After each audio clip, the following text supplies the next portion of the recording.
All right. Hey, everybody. So I'm Jason Samonsato. I run U.S. public policy for Chainalysis. And what I was hoping to talk about today is our crypto crime report. And it's obviously a 108-page report, so I'm not going to sit there and walk through kind of all the findings. Actually, what I thought would probably be most helpful is to try to talk about some of the top line metrics that get discussed the most in terms of the policy discussions, and give you guys a little bit of insight on how I think about those and how I try to present those from a policy perspective.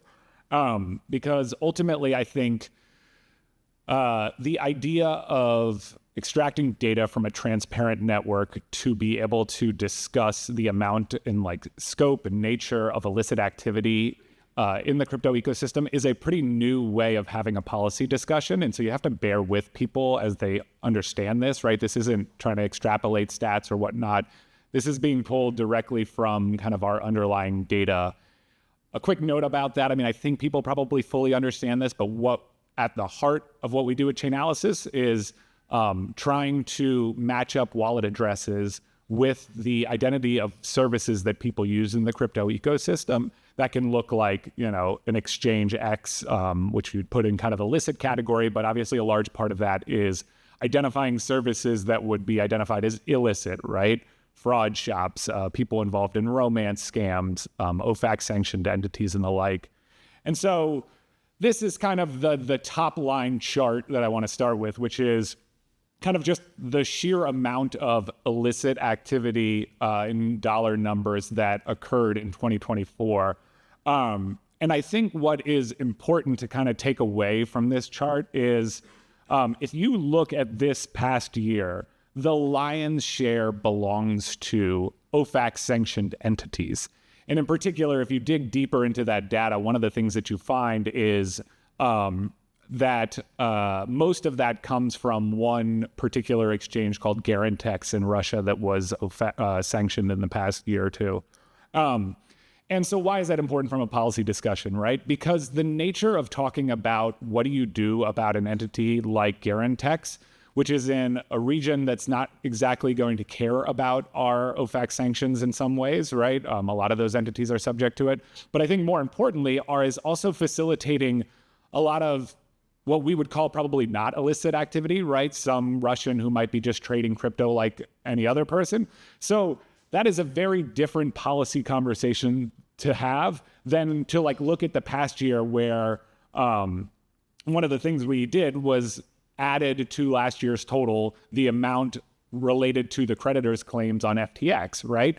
Which is hey, this exchange was essentially running a fraud on all of its customers, right? And so when you're trying to talk about what are the policy solutions to bring this number down or to address that, I think that nuance really becomes important. If you go to the next slide.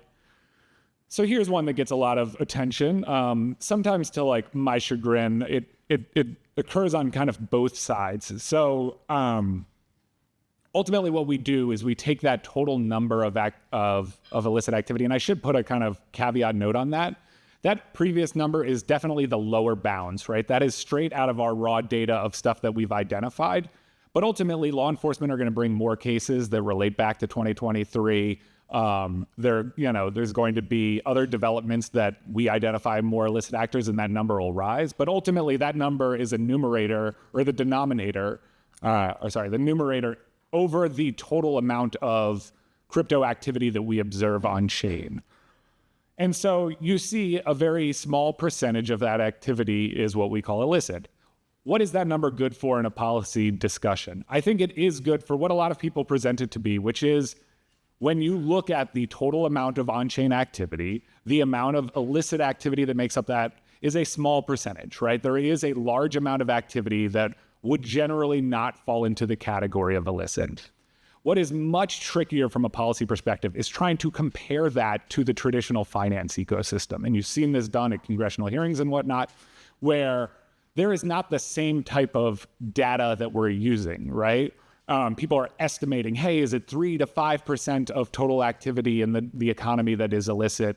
And the other unique thing, I think, though, and this plays maybe against the crypto ecosystem in some ways, is the denominator here is all crypto activity. If you look into our data more closely, you will see that the vast majority of crypto activity is assets flowing into exchanges or people trading on decentralized exchanges. So it is kind of trading activity, which as a former market regulator myself is a big denominator, right? Somebody taking $10 to spend on their family's groceries, how do you compare that to $10 traded 400 times in one day, back and forth between a high-speed entity, right? And so you have to understand like that number is relative to the crypto ecosystem, which is not an easy comparison necessarily to the entire economy. So that's kind of another thing I like to try to think about. If you go to the next one, here's one that gets a decent amount of attention, which is one of the things that we've identified in our data is that the share of illicit activity that involves stable coins has gone up significantly. Why is this, right? That's the kind of important part, because this data gets cited, just this week in one of Elizabeth Warren's letters, to villainize stablecoins as something that shouldn't be worthy of some of the legislative and policy activity that's going on. But what do I try to explain to people from this?